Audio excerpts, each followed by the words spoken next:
Happy birthday মা। Happy birthday মা। ওরে আমার সোনা মেয়ে, কি খাবি বল? এই নে 500 টাকা ধর। মা আমাকেও দাও। তুই কি করবি টাকা দিয়ে? এই নে 100 টাকা ধর, এর বেশি পাবি না, ভাগ এখান থেকে। আরে চলে এসেছিস, কি করেছিস 500 টাকা দিয়ে? আমি সব বান্ধবীকে নিয়ে সব টাকা খরচ করেছি। বাহ আমার সোনা মেয়ে, যা ঘরে গিয়ে বিশ্রাম নে। আর তুই কোথায় আগুন লাগিয়ে আসলি 100 টাকা দিয়ে? মা আমি তোমার জন্য জুতো নিয়ে আসছি।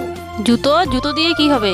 তুমি যে সেদিন রাস্তা দিয়ে যাচ্ছিলে। মা উহ, মা তুমি তো ঘরে মোবাইলটা দেখে আসলে।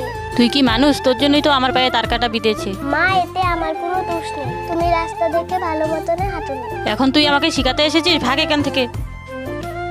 মা সেদিন তোমার পায়ে তার কাটা বেঁধেছিল, তোমার জুতোটা নষ্ট হয়ে গেছে, তাই আমি তোমার জন্য নতুন জুতো নিয়ে আসলাম। আমি তোকে খুব কষ্ট দিয়েছি সৎ মেয়ে বলে, তুই আমাকে ক্ষমা করে দে। মেয়েটি তার সৎ মায়ের সাথে কাজটি ভালো করলো না খারাপ করলো আপনারা কমেন্টে জানান।